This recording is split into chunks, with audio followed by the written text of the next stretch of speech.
Okay, so this is a continuation of the Curtis Yarvin, Peter Thiel story. Is the Nerd Reich taking over the government? Thank you to Oh That's Rich for putting a link for this article. This is by Mina Kim. A group of Silicon Valley billionaires is causing chaos in the federal government by shuttering agencies, firing workers en masse, and flouting legal and political norms.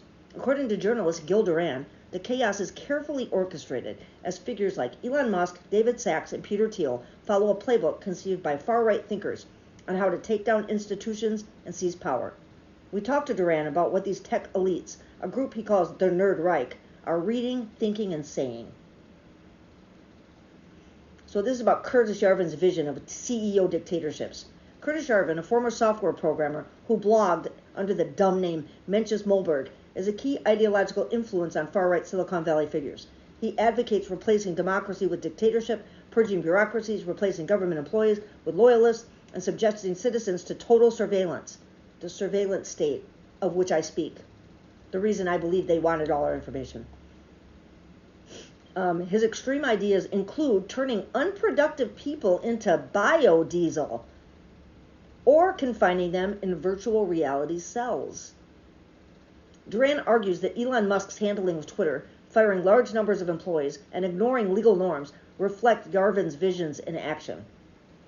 The sovereign individual and the rise of the tech elite.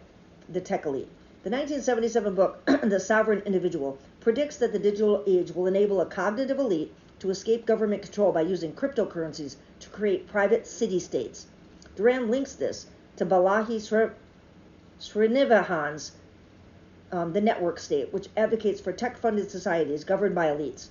I can't pronounce the last name, I'm sorry. He envisions tech-aligned citizens purging Democrats from cities like San Francisco.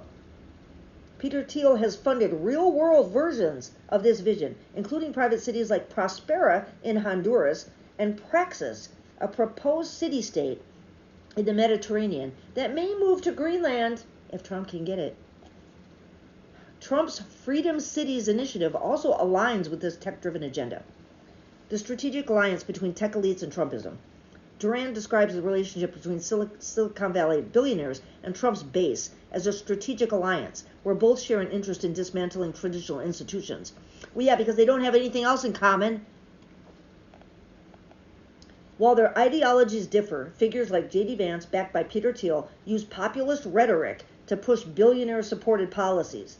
This alliance also intersects with the Christian right, reinforcing a social hierarchy favoring wealthy, white, Christian men. However, tensions exist, as Steve Bannon has criticized the tech elite's support for transhumanism and other weird ideas. Building a parallel society. At the heart of this movement is the creation of parallel institutions to replace traditional government, media, academia, and religion. AI, cryptocurrency, and social media are key tools in this strategy used to spread disinformation, polarize society, and undermine trust in democratic systems. Duran warns that these technologies are being used to radicalize the public and establish a new social order controlled by tech billionaires.